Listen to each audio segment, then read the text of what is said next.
Remember last Monday we told you tickets to the zoo here in Albuquerque were getting more expensive? Well, it turns out that the city did that without talking with the city councilors first, and now some of them are quite upset. They want the tickets to be cheaper again. They're set to talk about this tonight. News 13's David Romero is live in Albuquerque with the details. So, David, what's all the hubbub about here?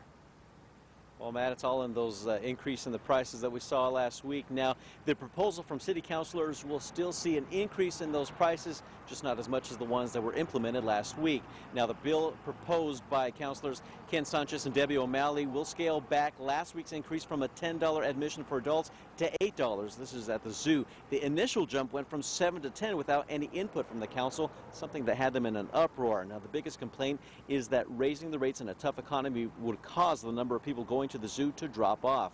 A number of other fees for the various biopark exhibits will also be adjusted and addressed at tonight's city council meeting. Meanwhile, zoo officials say the increase is needed to go to the badly needed upgrades to the facility. They also say they haven't had a price hike in the last 10 years. City councilors say last week's prices were just too much. The staff told me that they were going to probably lose 10% in attendance because of these increases. That's close to 100,000 people in our city that will no longer be able to afford to be able to go to the biopark, the zoo, the aquatic center, or the botanical gardens. Also at tonight's meeting, the city council will decide if the money from that increase will stay at the zoo or go somewhere else. Matt, back to you. All right, thank you for the heads up, David. Now, Councilor Sanchez told us that last year the council did talk about raising the tickets at the zoo, but shot the idea down at the time. Well, the deadline to get the question about raising Albuquerque's minimum wage on the ballot this November is tomorrow. But before that can happen, a district court judge will have to sign off on it. This is because there's a typo on the petition, and Albuquerque City Council will not vote on it. Well, because of that, the city clerk says she cannot technically put it on the ballot. The group wants the minimum wage to go from $7.50 to $8.50 an hour. It is now suing to get the proposal on the ballot. The last day for that to happen is supposed to be tomorrow, but the city clerk could push that back, maybe up to 10 days. It is a debate that just seems to keep on going in circles. What to do with a dangerous intersection right here in Albuquerque? Neighbors say speeding is a big problem here at Rio Grande and Candelaria. Now the Rio Grande Boulevard Neighborhood Association wants to take out the stoplights there and put in a roundabout so drivers would have to slow down. The association even got the federal government to give them a grant for $1.1 million to help out with this. But now, not everyone likes the roundabout idea. And if the association doesn't build it, it will not get the free money from the government. It is going to be a momentary solution for a very small area. The rest of Rio Grande is not going to be seriously affected for the better by it. The Rio Grande Boulevard Neighborhood Association has already had one meeting about this. It plans to have another one in a couple of weeks.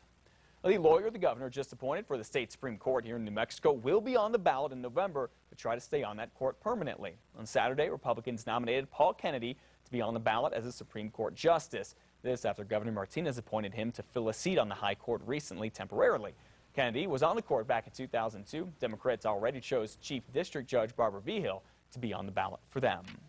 Well, here is a follow-up from a Larry Barker investigation we told you about recently. It looks like a man from the West Coast wants to see an empty oil field that is used as a lightning conductor for art exhibits for free, even though you're supposed to pay a lot of money to go there. This lightning field is just north of Pie Town in the southwestern part of the state.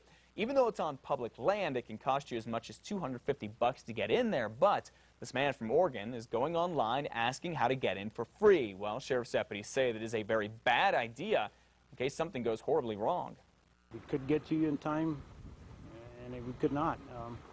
There have been people that have been found a year later out here in canyons and stuff where they're off hiking and they end up not finding their way back to their vehicle and they die. Sheriff's deputies say it could take a long time to get to people in the lightning field if they have to be rescued.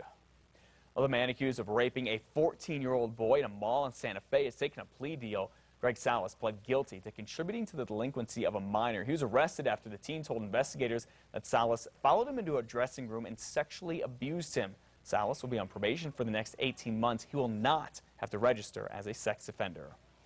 Well, a woman is in jail right now, and police say it was thanks to an Albuquerque public school worker who found a way to nab the crook who is said to have ripped her off. Late last month, a worker at Volcano Vista High School told police her wallet was stolen. Police found out the woman's credit card had been used at this Walmart in Rio Rancho several times, and they had surveillance video of it. Well, the woman who had her card stolen took a picture from that video, put it on her Facebook wall.